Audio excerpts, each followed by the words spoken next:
Ukrainian filmmaker Oleg Sentsov and activist Sasha Kolchenko were both detained in Crimea on May 10, 2014. They were accused of plotting terrorist acts, taken to Russia, and convicted. Kolchenko was sentenced to 10 years in prison, and Sentsov, 20. Two other Ukrainians, Gennady Afanasyev and Alexei Cherny, were arrested with them. Afanasyev was released in a 2016 prisoner exchange, and Cherny is still in a penal colony in Magadan.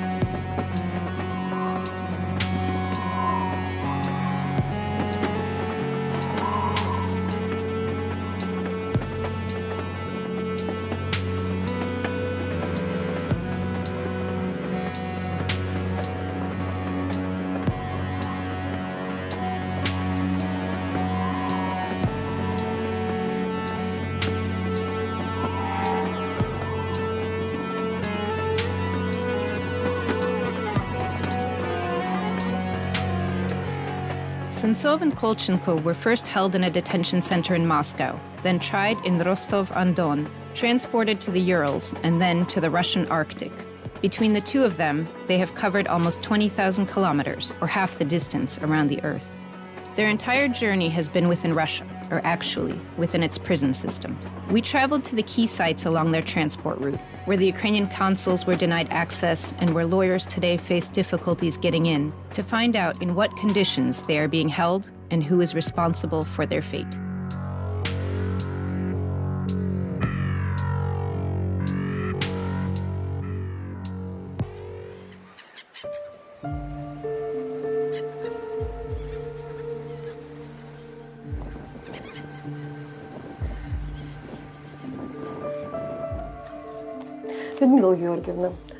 When was the last time you saw Oleg?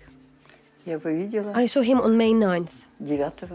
No, they took him away on the 10th, so it was the 12th when they brought him by the apartment in handcuffs. That's the last time I saw him. That was how many years ago? In 2014. Soon it will be 4 years. And then you traveled to Rostov? I went to Rostov when he was being held there, so I only saw him behind glass.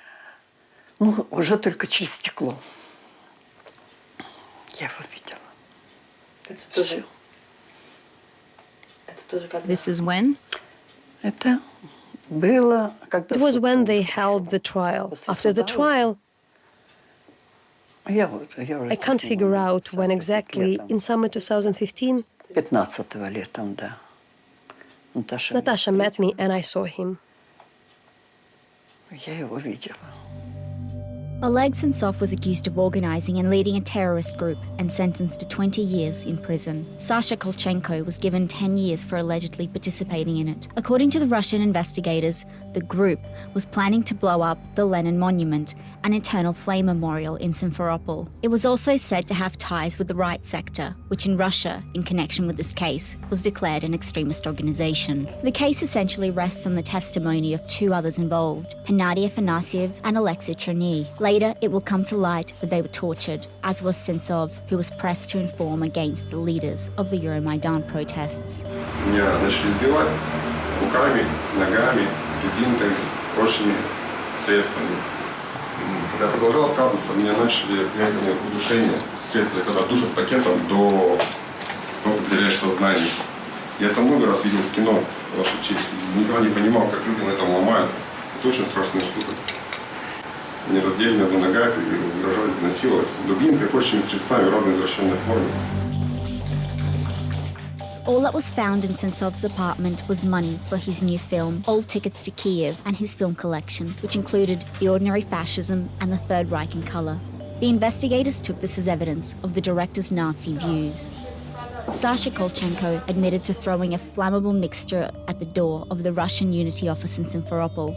This was the makeshift headquarters of the Crimean self-defense operation at the time of the peninsula's annexation. People who spoke out against Russia's actions or simply displayed Ukrainian symbols were brought here for preliminary questioning. The fire was put out by security guards. Damage to the office door amounted to about 30,000 rubles, or $525. The act of arson was qualified as terrorism. Sasha, a proclaimed anarchist, called his alleged ties to the Right Sector Party absurd. Sasha was detained on May 16th in Simferopol city center. He was walking down the street with his friends and was arrested by Russian FSB agents. The same day, our home was searched. First, they charged him with civil disorder, but then it snowballed and the charge became terrorism. When Sasha was detained, first they took him to the precinct, and there they got the search order. And together with Sasha, they came to our home. They overturned everything in the apartment, and of course, they didn't find anything. They confiscated our computers and telephones and took Sasha. From that moment, I didn't see him again for a year and a half. I saw him only in court. He spent a week in a Simferopol detention center, and then they sent him to Moscow. Of course, we never thought it would end like this. The boys themselves didn't expect it. When Sasha was detained, were you able to talk to him while he was home? Yes, I could. But I was trying to follow the agents who were performing the search. I knew there was nothing incriminating in the apartment for them to find, but I was very afraid they might plant something. So I was keeping watch for that.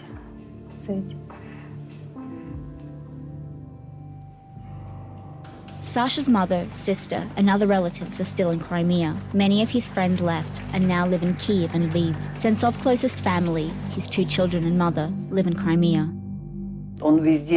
He took them everywhere. He took them to the mountains, to the seaside. He was always with them, with the 2 of them. With his daughter Alina, they are still, if he calls or writes, he asks her what books she is reading. They discuss all those things, even to this very day, and she really listens to him. Her character is exactly like Oleg's. When they suggested in school, people were asking her a lot of questions about Oleg. And then her teacher came up and said, "Alina, I see this is hard for you. You just need to change schools." Grandma, at first, I listened and listened. I really wanted to run away from there. And then I thought, when she suggested changing schools, she turned to her teacher and said, "I've been going, I go, and I will keep going to this school. If you don't like it, then leave." She was in the 1st grade then. She just turned and walked away. Now, his son Vladik, it was extremely hard for Vladik because he didn't call him Papa, but Oleg was everything to him, and suddenly he was gone. Vladik has huge eyes, and he looks at me with those huge eyes of his. Where is Oleg? Where did he go? Where? Is it my fault that he left?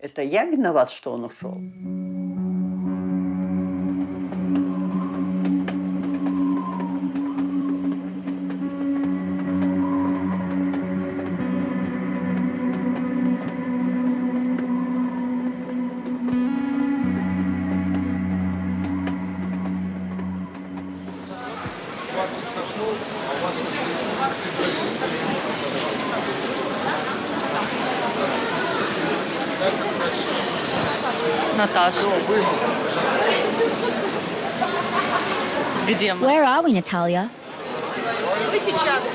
We're at the railway station in Kyiv, waiting for a train. We're going to Moscow. From there to Salikhard, and then to Labetnangi. That's where the colony where Oleg is being held is.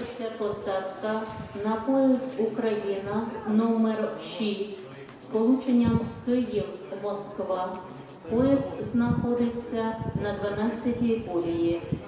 Поїзда 19 годин. This is Natalia, Oleg's cousin. The last 4 years of her life have mostly been a fight for Oleg Sentsov and other political prisoners' freedom. Natalia says they weren't friends with Oleg when they were children. The 4-year age difference was more apparent then. They grew closer as they became adults. Oleg would visit Natalia in Moscow, where she lived. At that time, she was involved in documentary filmmaking, while Oleg was working on one of his first short films called A Perfect Day for Banana Fish. A year and a half ago, Natalia moved to Ukraine. Now we're going to Moscow together, and after that to the town of Labetnangi, located in the Russian Arctic zone. At the end of winter 2018, Oleg was transferred to a colony there. Здравствуйте. Таможенный контроль. Декларации таможенные вы не заполняли? Нет, декларации нет. Обязательному письменному декларированию подлежит оружие, всякое, боеприпасы, наркотические вещества, включая сильнодействующие лекарства, предметы старинного искусства, денежная наличность, более эквивалента $10 000 США, коммерческие партии товаров. Бланки декларации не надо? Вопрос понятно? Да. Багаж, пожалуйста. Доброе утро. Доброе. Как спали? Да, билетики вам нужны? Да. Вам билетики, ни слов, что? Спасибо. Чай, кофе будете еще? Да.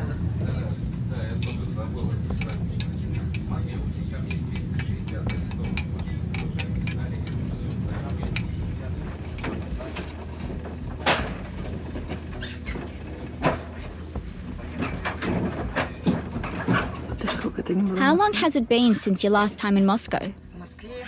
I haven't been to Moscow or Russia for a year and a half since my emigration.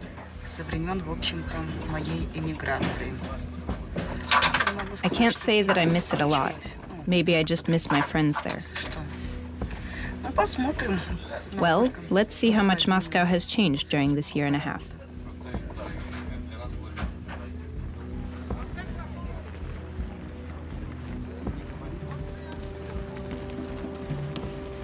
We make a short stop in Moscow. This is where the Lefortovo prison is, the same prison Sentsov and Kolchenko were held in before the trial. In Moscow, Natalia wants to see 2 people who directly take part in helping Sentsov. Sentsov himself has been refusing meetings. Maintaining contact with him has gotten increasingly difficult. Well, we talked over the phone. I called him. I had to order the phone line. But I think it was about a month ago. But you can't really call it communication.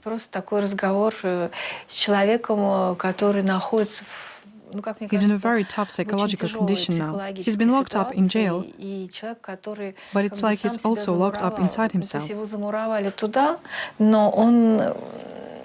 It looks to me he just doesn't want to be exposed to the outside world. 4 years have passed. It's not funny at all. What will he look like when he comes out? 4 years may be okay for some people, but I can see that he's struggling. When a person doesn't want to see anyone, that's when it's bad. For almost a year, Sentsov and Kolchenko were held in Moscow's Lefortovo prison. During several court hearings, which all ended in both men's pre-trial detention terms being extended, Sentsov kept saying that he didn't consider himself guilty and all the testimonies against him were given under torture. He also reiterated that as a Ukrainian citizen, he was not allowed to see a consul. According to Sentsov, some people also suggested he considers suicide. Я хочу заявить, что я не планирую мыть окно в своей камере в Лефортово и курить на 6-м этаже Следственного комитета и совершать любые другие действия суицидального характера, потому что угрозы по этому поводу не поступали. Также хочу заявить решительный протест против попыток лишения гражданства Украины. Так, я был и есть гражданином Украины, остаюсь. Я не признаю аннексии Крыма и военного захвата Крыма Российской Федерации. И любые договора, которые заключает ныне нелегитимное правительство Крыма с Российской Федерацией, считаю недействительными. Я не крепостной, мне нельзя передать вместе с землей гражданство.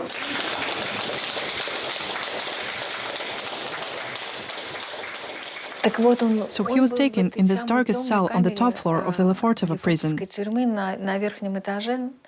There was no daylight, and whenever we came to visit him, he didn't say a word. Once we came and Oleg was really agitated. He always came to the cell accompanied by the prison guards. And he said, "Look, how long should I spend in this cell? It's a rat hole. I'm losing my eyesight here. If you don't transfer me, I'll complain." And they transferred him. He also said one brilliant thing. I didn't complain for so long, because I didn't want another person to be put here instead of me. But I can't stand this anymore, because I'm worried about my eyesight.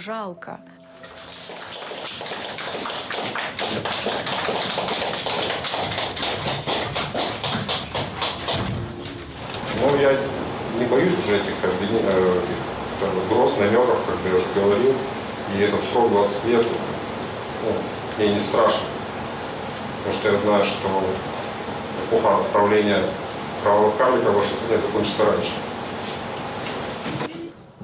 He's the only one who attacked Vladimir Putin publicly from his cell. Calling him a blood-shedding dwarf? Yeah. This is Oleg Sentsov's lawyer, Dmitry Dinzer. He visits Sentsov, but very occasionally. The distance between Moscow and Labutnangi is more than 4,000 kilometers. The conditions in his new Arctic penal colony are quite different to those in the previous colony in Yakutsk. His transfer to Labutnangi came out of the blue. Dinzy believes it happened because of the rallies in Sentsov's support in Yakutsk. Life is pretty hard there. He was all settled in Yakutia, and Labutnangi is much stricter. He was immediately offered a good job position, working at a farm and snug movie studio, and creating some kind of entertainment program. But he said he would not take it because he didn't want to cooperate with prison guards.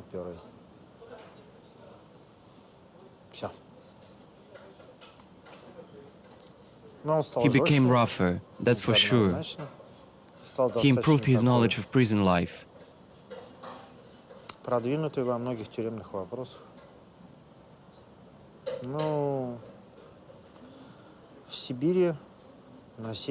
Well, you learn quickly when you are in Siberia, in the north.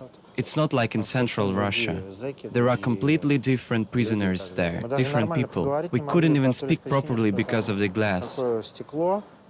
We had to talk over the phone, but we did not talk over the phone. And they put their phone headsets in such a way so that they could listen and record us if needed. That is, someone actually listened to all of our conversations.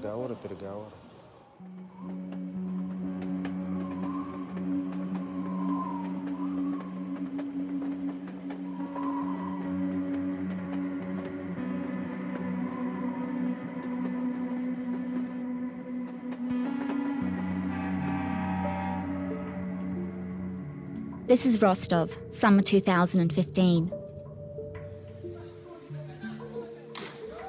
The southern city from which so-called Russian volunteers were sent to the Donbass will listen to the Sasha Kolchenko case for nearly a month. During the proceedings, city life would go on as usual.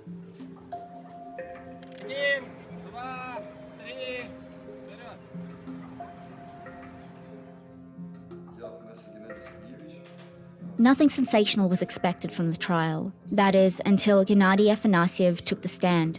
His previous confessions had aired on Russian television. He claimed that Sentsov was the organizer of a terrorist group. In court, to everyone's surprise, he declared that this testimony had been given under pressure. Soon after, a lawyer managed to learn the details of how and why Afanasyev testified against Sentsov and Kolchenko. They put a gas mask on him and began to squeeze the tube. As he began to breathe in, they injected him with some kind of liquid. He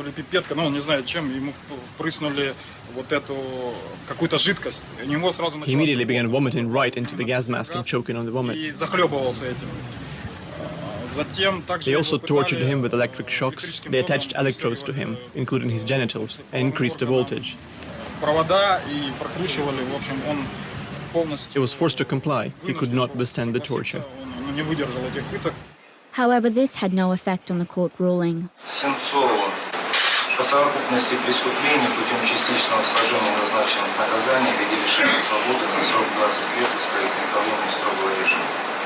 Kolchenko окончательно назначено наказание по совокупности преступлений путем частичного сложения назначенных наказаний в виде лишения свободы на срок 10 лет исправительной колонии строгого режима.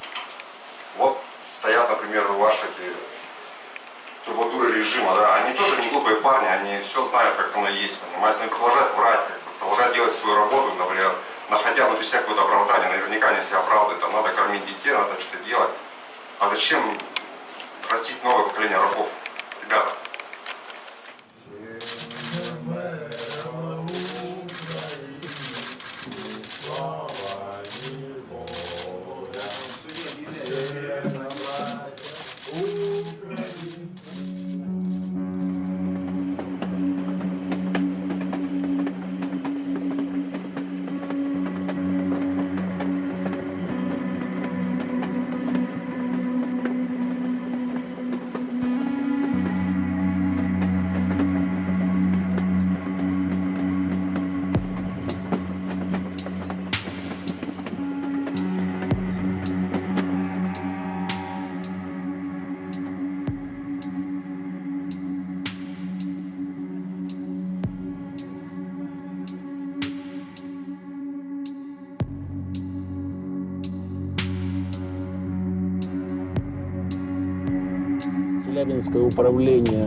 The Chelyabinsk Department of the Penitentiary Service is considered to be one of the most severe and dedicated.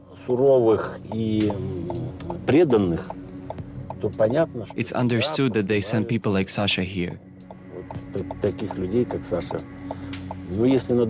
They are just smoking Oleg. He wasn't sent there because of the harsh leadership, but because of the harsh climate.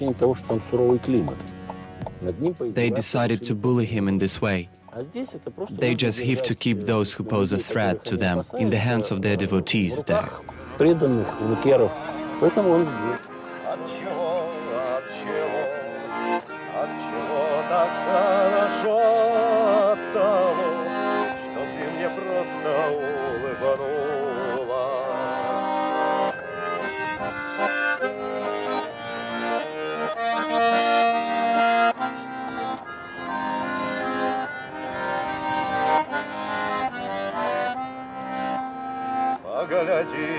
Погляди, погляди на небосвод, как сияет он безоблачно и чисто.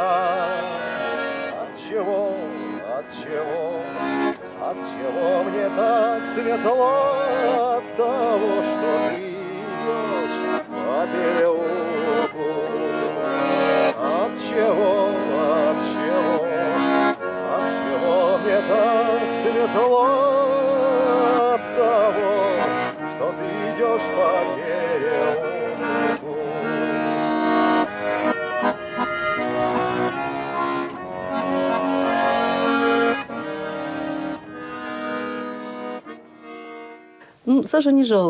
Sasha does not complain about how he is treated, and he has normal relationships in the penal colony. We ask, what do they call you in there? He says, Ukraine. I say, why so? What do they think of it all, about what you did? And he describes how he told them about throwing a Molotov cocktail through the window of the United Russia office, and they replied, why not directly inside the Kremlin? So they make these kind of jokes. Съемка в колонии номер 6 в комнате для приема пищи отряда номер 4, произведена членом ОНК Щуром Николаем Алексеевичем в присутствии членов ОНК Щур Татьяны Михайловны. Tatyana and Nikolai Shur have been human rights activists in Chelyabinsk for many years. Sasha Kolchenko is at a penal colony in Kabeysk, a suburb of Chelyabinsk. Until recently, Tatyana and Nikolai were members of the local public monitoring committee and were able to enter the prison and meet with the prisoners without any restrictions. They visited Kolchenko a few times, and they also met Oleg Sentsov in the local pre-trial detention facility when he was transferred to Yakutsk. However, they were not allowed to join the last committee. Now Sasha can only be contacted via his lawyer. It seems like Tatyana and Nikolai know everything about Russian prisons. In the 1990s, as an eco-activist, Nikolai himself ended up behind bars on fabricated charges. He was later granted amnesty, but human rights activism became both his and his wife's life work. They now deliver packages, letters, and they know a lot about Kolchenko's life in prison.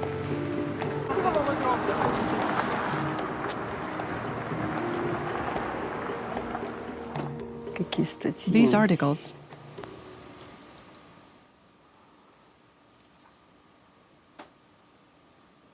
Вот с ним, например. Here, for example. He lives alongside more than 90 other people in his cohort. There are a lot of prisoners under Article 228, that is, illegal trafficking, storage, consumption, sale of drugs. Sasha's writing about this in his letter. Article 105, premeditated murder. 111, Part 4, causing serious bodily injury resulting in death. 162, robbery. 139, rape. 132, violent sexual acts. There is also terrorism, I know for sure. Before the New Year, he washed his jacket, but didn't attach his name badge to the spare one.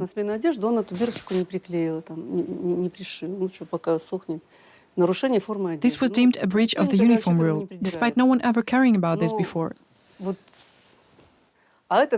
They made a big deal about it when Sasha was put in prison on March 7. So he served 13 days because he passed through some regime corridor without security. I still don't understand what regime corridor this could have been. Either from one detachment to another or to the library. He's not supposed to go alone. He shouldn't go without security. But everyone works without security there. Не поздоровался с сотрудником и отправили в ШИЗО за употребление жаргонных выражений. Жаргонных. Там в постановлении значится, что я употребил слова барак и кича, хотя второго не употреблял в беседе. То есть за слово барак тебя отправили в ШИЗО? А с ним же еще проблема другая. He has another problem as well. Он же русский. He's considered a Russian citizen according to Russia. He's not a Ukrainian, so they have not once let a consul in to see him because he's a Russian citizen. Although Sasha never took Russian citizenship, and there were a lot of provocations. And there are now, they say to him, yes, we agree, you're a cool guy, everything's fine, right? What kind of Russian are you? Write a renunciation of citizenship. But we warned him, Sasha, don't even think about writing a renunciation of Russian citizenship. You don't have it. If you write a statement saying, I ask to be deprived of Russian citizenship, you're admitting that you are a citizen of Russia. They won't talk with you at all. And he doesn't have a Russian passport. It was discharged to him. But in order for him to have one, he would have had to receive it and sign it, which he never did, and rightly so. In 2014, when Crimea became ours, they gave you 3 months when you had to say that you did not want to be a citizen, and you did not say it. Therefore, automatically, everyone who did not say so are now considered citizens of Russia. And the fact that he was in prison at that time, that's nothing? Sasha managed to choose the right people to interact with, the ones that it's okay to interact with.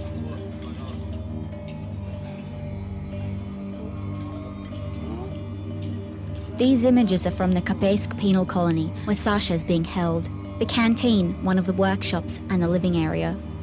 According to the human rights activists, up until 2012, this was one of the worst penal colonies in Russia. This penal colony is interesting.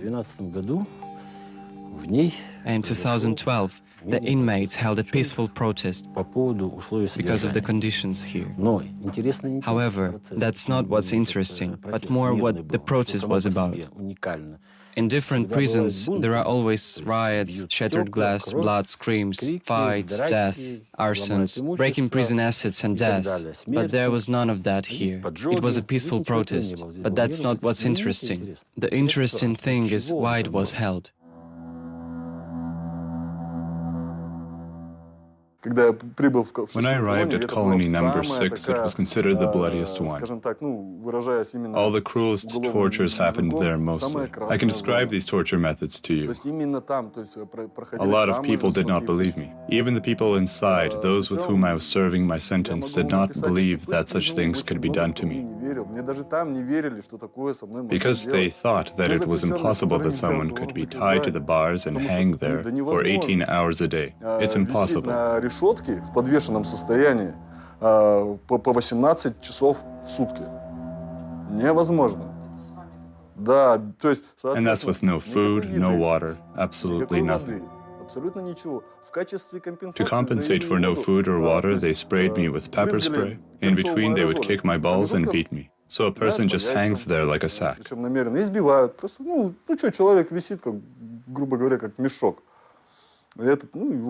And they'll do whatever they want to you, crucify you. Then, when they get tired, they spray you with gas and leave.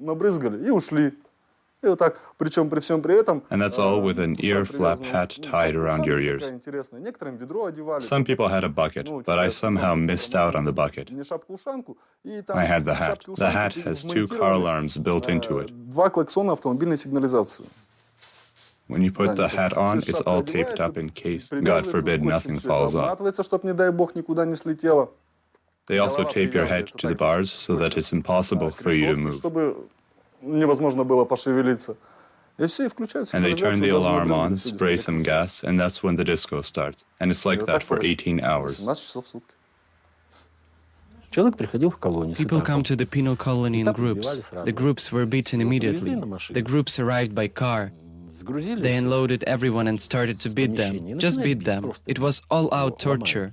They break you saying that you have to pay immediately. And they tell them, if you want to be okay in here, you have to pay. And they reply, why that I have to pay? Oh, you don't want to pay? And they just start torturing you. It was all out, indiscriminate torture. They stripped us until we were naked. They tied us to bars. Our arms and legs were tied. They put this rag on your head that looked like a helmet with ear and face holes cut out. A rag or a hat? It was something that resembled a hat. It was taped up, some kind of bucket that was placed over the head, which had a special speaker built into it. It made the sound of a car alarm. The noise would change frequency over time.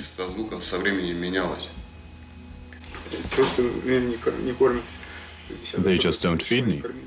From the 10th to the 21st, they did not feed me. I asked them if I could meet you. I asked them to send a copy of my statement.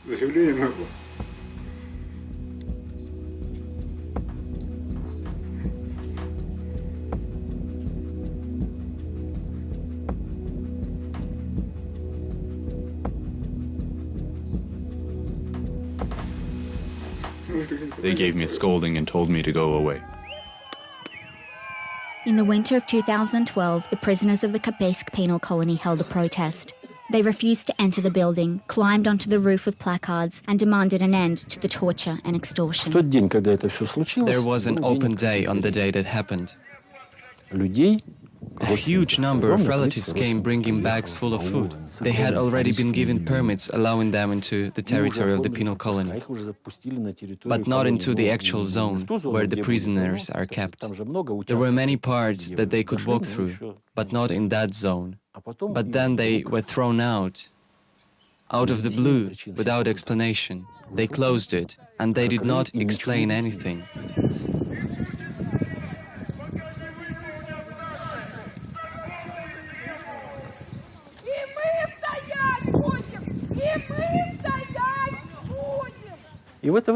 Then one of the jerks from the government gave the order to disperse the crowd, to beat them. So some OMON officers entered the crowd, and that's when the brutal beatings began.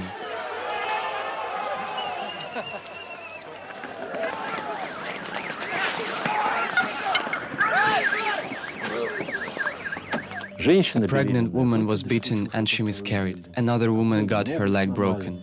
Chelyabinsk journalist and human rights activist Oksana Trufanova was at the prison that evening and was also beaten by OMON officers. An OMON officer came up to me with a baton. I thought that he was going to beat me again. He said, "You're a human rights activist. Lie down here and shut up so that we won't beat you again." She has been closely following the repercussions of the protest for almost 7 years. This is how long the court hearings have taken. As a result, 18 prisoners were accused of disruption, and almost all of them were given new jail sentences. Not a single person from the prison administration has faced charges for torture and extortion. This bulletin for Federal Penitentiary Service operatives is for official use only. It includes the article How to Break Down Crime Lords. It includes some completely ridiculous things written by a veteran of Gulag's Federal Penitentiary Service. It tells you what to do step by step, bring him food made by a gay man, and so on. I think these kind of methods were taken from Gulag artifacts, secret methods for operatives within this system from the Soviet era. You can't just sit there and say, let's think of a torture method which involves a bucket. That's just horrific. Ну, ужасы тут были, да. Ну, ребята рассказывали? Да, ну, сейчас много ничего. кто. Сейчас отлично. Серьезно? Да, на самом деле... Не бьют? Нет, конечно. Since 2012, things have really changed at the prison. Inmates are no longer tortured, and all issues are resolved with minimal intervention from the administration, Tatiana says. Она стала тихой. It's become quiet, calm. Когда поставили начальника, They brought in a new boss who just doesn't care about anything. Ему главное надо, чтобы была стабильность. All he wants is stability. Now they've simply organized a Monte Carlo in all of the colonies. Everyone without exception is playing cards, backgammon, whatever you want, and all prisoners lose money. Those who refuse to pay are being hanged or something. This is justified later. As in, he just committed suicide because he couldn't pay. His guilt made him do it. So now some prisoners are making money, and they make it in such a way that you can't bust them. Nothing, no one. The employees don't know about anything. It wasn't there, they say.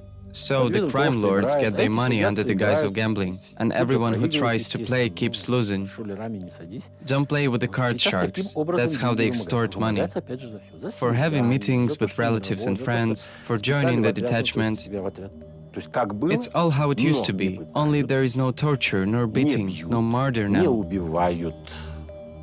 Well, the administration doesn't murder, but the criminal lords do. So don't show off and you'll be fine.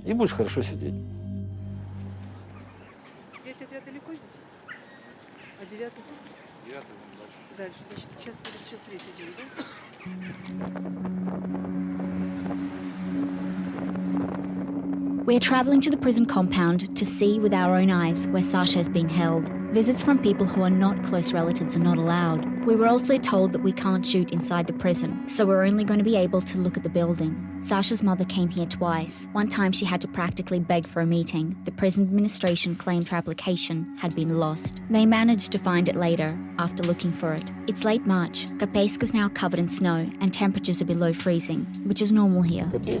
The name Kopeisk comes from the word for mine. They mined coal here, but now all the mines are closed. No one needs this coal anymore. This city, like the whole of Urals, is a city of tight defense, a military city. The products here are entirely military. It was also in order to pull the wool over people's eyes.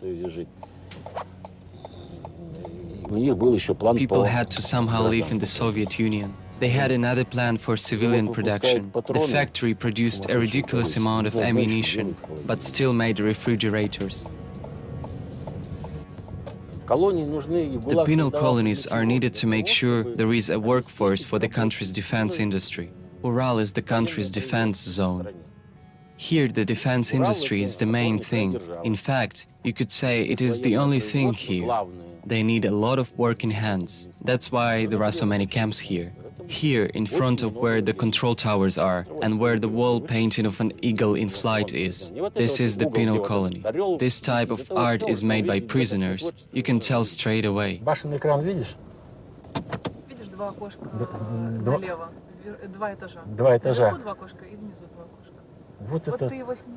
Вот это корпус, вот где вот он находится.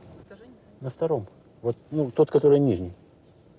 Ну, там 3 отряда, а в отряде около 90 человек. Ну, считайте, почти 300 человек там. 3 × 9, 227.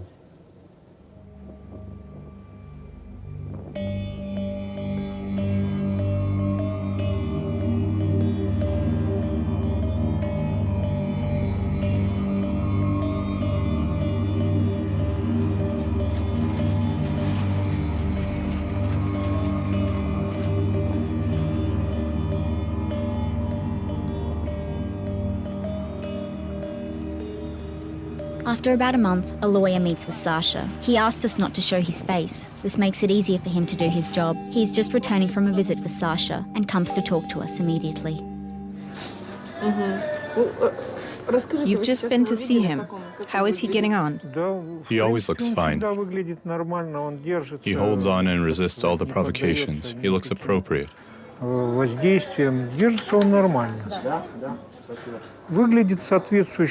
one thing that he is scrawny and tall by nature.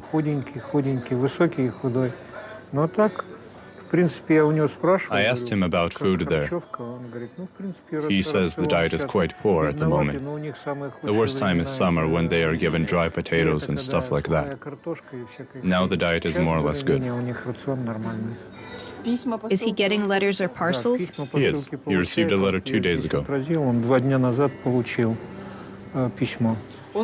Did he say that he has arrhythmia?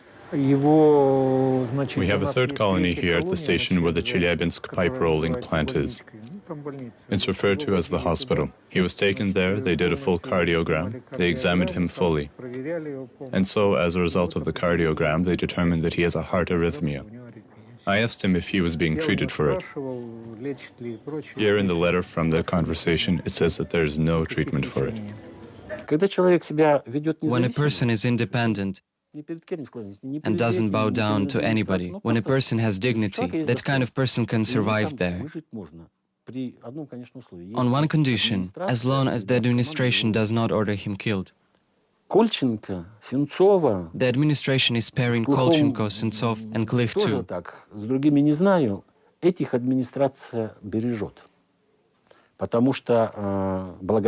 Thanks to you, the media, who keep talking about them openly, they are alive.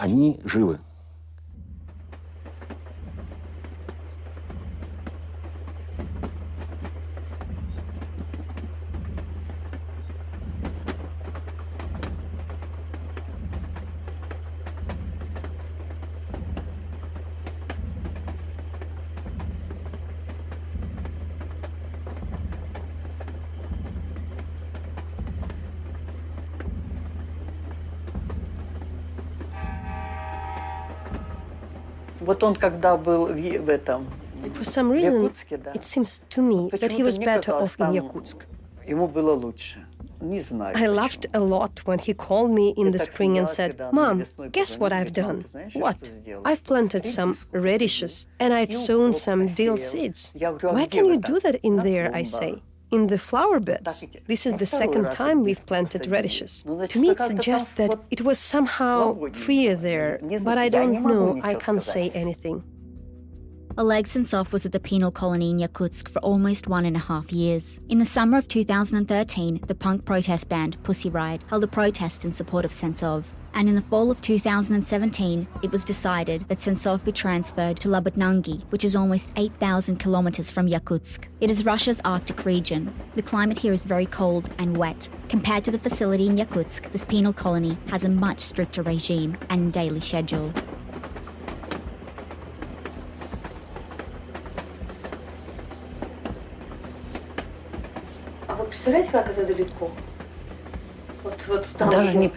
I don't even know. The Urals are far away from me, but I don't have any idea how to get there.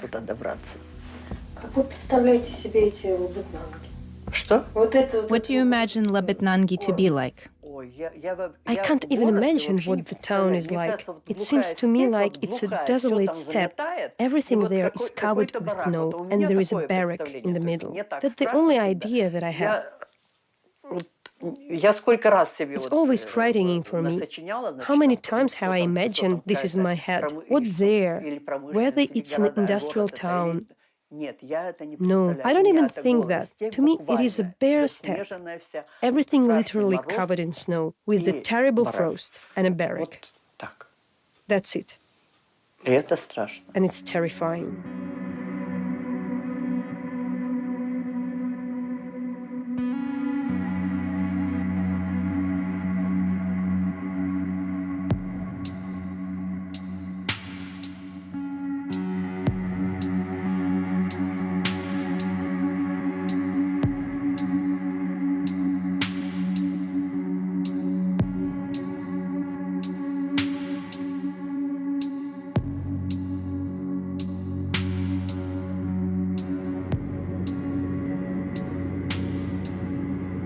We're approaching the town of Salihard. This is the capital of Yamal, the only town in the world located in the polar circle. Уважаемые пассажиры, наш самолет произвел посадку в аэропорту города Салихард. Температура воздуха минус 18 градусов. Местное время 8 часов 15 минут. Здесь очень холодно. It's very cold here, very windy, and very damp. It's terrible taking your hands out of your pockets.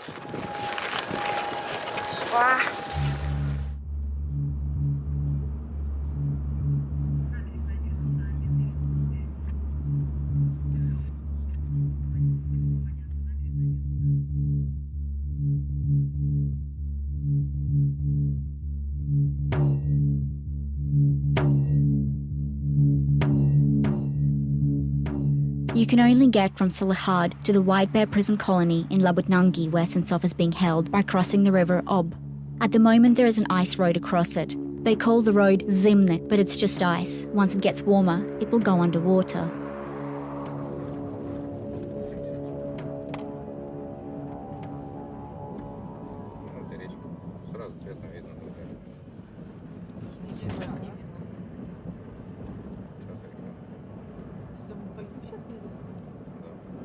It's March now, and it's minus 20 outside. Ну, когда 60, что делать, люди? Тоже ходили, все говорили холодно, потом минус 30 стало, все говорят, о, как тепло, как хорошо. А сейчас все в 30 ходят, говорят, холодно. Минус 15 становится, говорят, тоже тепло. За эту зиму не было минус 60? Вот полтинник было, ну там пару дней, вообще зима теплая. Так, у меня вот это 34 показывает.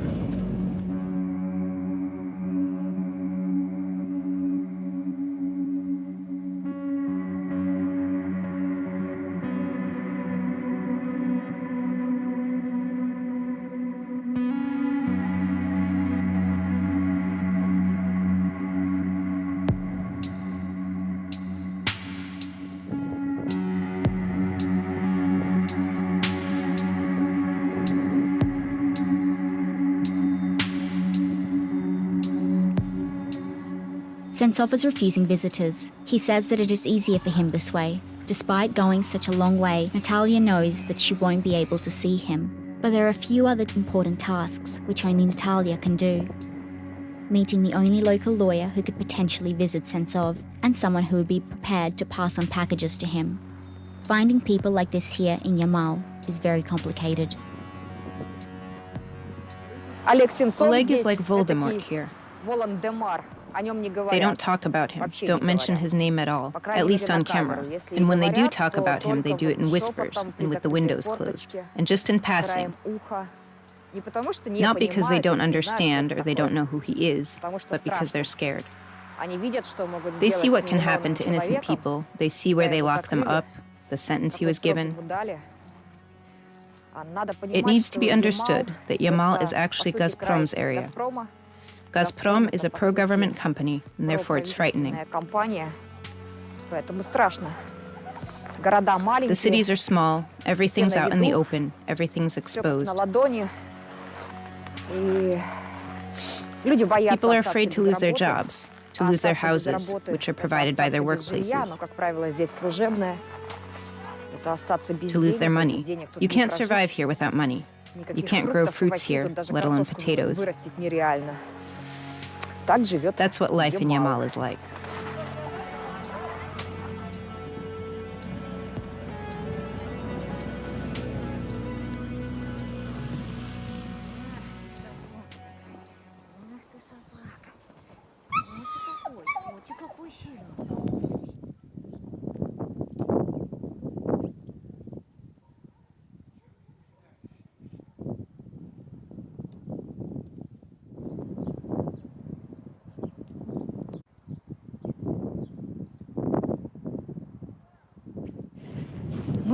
This is how cars hibernate in Yamal. It will probably stay like this until the summer, which starts in June. Only then it might be able to drive somewhere. We are now on North Street. Who on earth came up with the idea to call it North Street? There's nothing but north in Yamal. That's not enough of an attraction to name the street where the colony is. I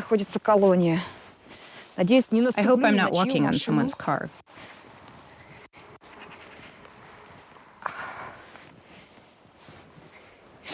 The climate is generally very humid here. It's hard to breathe. People here have chronic heart problems, mainly because of the climate. The lack of oxygen takes its toll.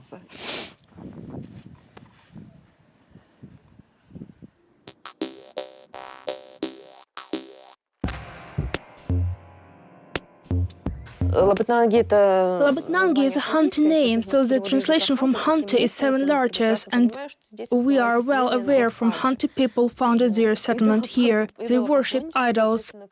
So we have real idols here, precisely the ones that were found by seven larches. That is, if the hunter came here and sacrificed a deer, they were mostly wild deer, sacred deer. They cut the deer's throat and then tied ribbons on the large trees. This tradition was survived to this day. We can't catch these people in any way. They came every year before April 7th. That is their national day, Vornak Hatla. They come to large trees to hang ribbons.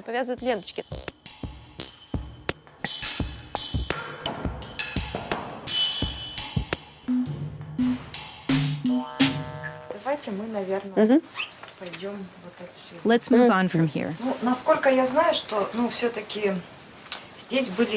As far as I know, the worst camps weren't here. Yes, I don't know how much you know. There now exists an association of museums of memory in Moscow. They set up a Gulag History Museum. These museums, which are linked to the Gulag theme, joined together at that. Talking to a few colleagues in Chukotka, Magadan, I realized that conditions there were significantly worse, of course. I don't know, maybe it all depended on people who were in charge of those buildings. Our people were so lucky because the head of our building, who was in charge of the workers, he also was a former prisoner. Therefore, he was well aware of how hard the work was. He treated them like people. From the memories of many people who served sentence here, they describe this Schneider guy as quite a nice person who always cared about their clothes. They always had a good food and he cared well of women. Therefore, the conditions here were a lot easier. Although, yes, there is a myth about road of bones, but it's just a myth.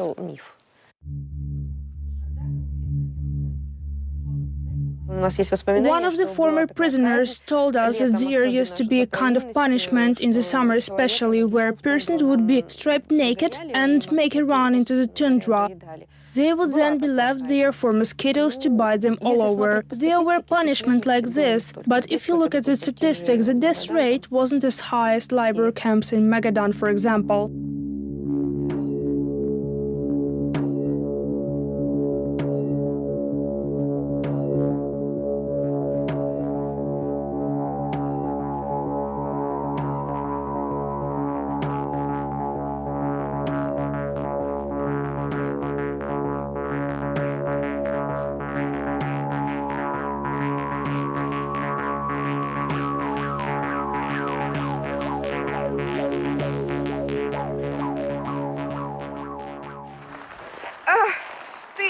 Are you telling me that it's chilly?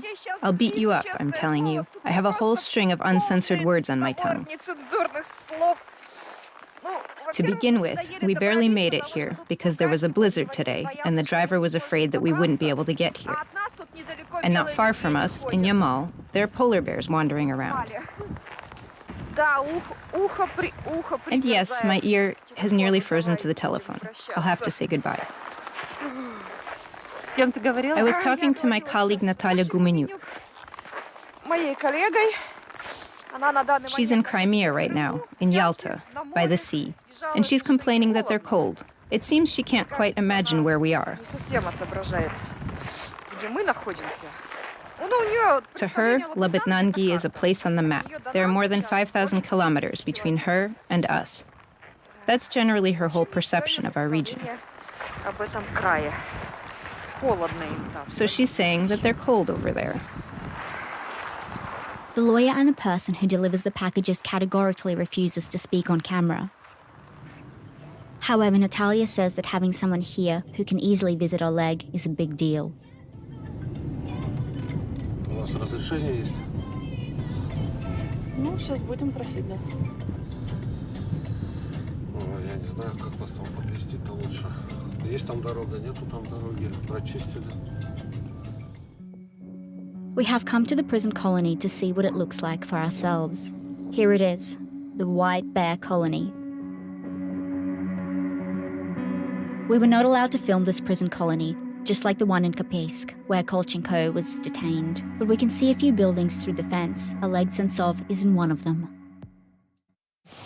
I haven't managed to get a meeting with Oleg. I can't get long meetings because I'm not a close relative. I can only get brief meetings, but Oleg traded this opportunity for a phone call with me. To be frank, Oleg refuses the meetings himself. And it is slightly scary when someone is behind bars, and distance does not matter, because even though you are there, you're still very far away. Hundreds of meters separate us. But it's the same as if I were in Kyiv, or Berlin, or anywhere else. It doesn't matter. I can't communicate with him, I can't see him, or even send a greeting to him via someone else. Someone is shouting from the tower. Let's get away from here. Не знаю.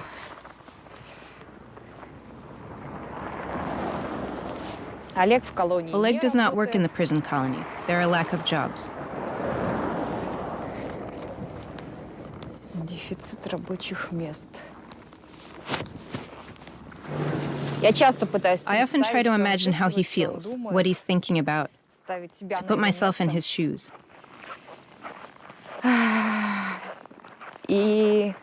I think I would have broken. I could not live in this hell for 4 years. And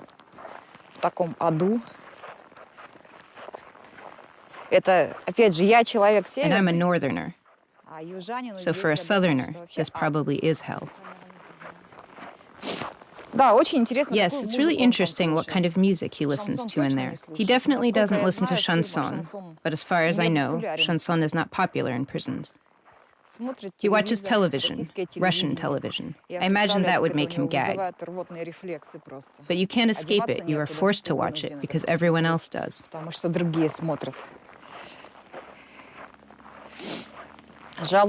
He complains that he doesn't get much time to himself. It's all really sad. Oleg is an introvert. And of course, it's an enclosed space and there's a bunch of people around you who you didn't choose to be with, but you are forced to put up with them. I think that this must be psychologically very difficult.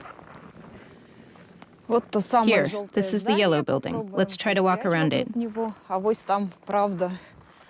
Maybe Oleg is in the window somewhere. There it is. It's there. How can I get him out of there, huh? It seems so simple. Just take his hand and leave. We've brought a stack of letters from Kyiv. Among them are letters from school children in the Odessa region.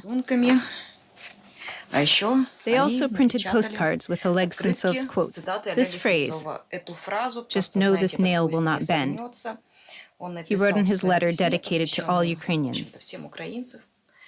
It's a beautiful design. They've done well. Always remember that you're not alone here. We're waiting at home, writes Maria. Unfortunately, I'm not sure this postcard will reach him. It's written in Ukrainian.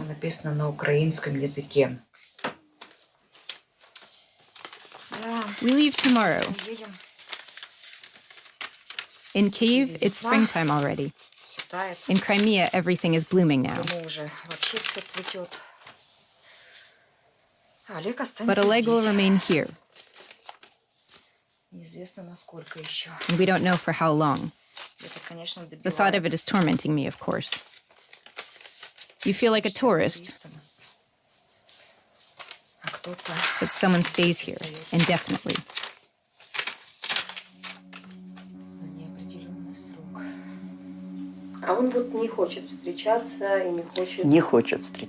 But he doesn't want to meet.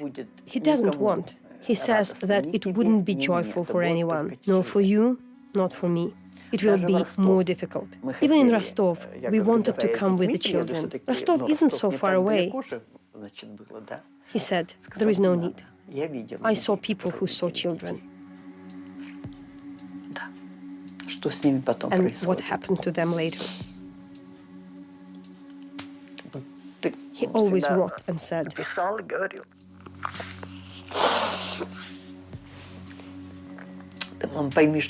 Mom, understand that if we see each other, it won't be easier for anyone. I would have wanted to, of course. Oleg is kept in really cold conditions. Cherny was kept in Magadan. It's not paradise there either. These endless transfers, it's torture. Did they really have to drag Sentsov from Yakutia across the whole Russia to Yamal? Why did they do that? Why do you think? It's a torture method. They want to break Oleg, shut him away. Because I think he's now the most dangerous person to the government. And maybe not just the Russian government. Excuse me. There is this wonderful quote which Solzhenitsyn wrote in his book, One Day in Life of Ivan Denisovich. It goes, do not believe them, do not fear them, do not ask anything of them. If you follow this rule, you will survive then. Съемка в колонии номер 6 в комнате для приема пищи отряда номер 4 президента членом ОНК Щуром Николаем Алексеевичем в присутствии членов ОНК Щур Татьяны Михайловны и члена ОНК Фроловой Ольги Сергеевны 16 марта 2016 года. Окончание съемки в 11:06 с согласием осужденного Колченко Александра Александровича. Вы подтверждаете свое согласие? Да, конечно. Что-то еще хотите сказать? Нет. Все равно? Да.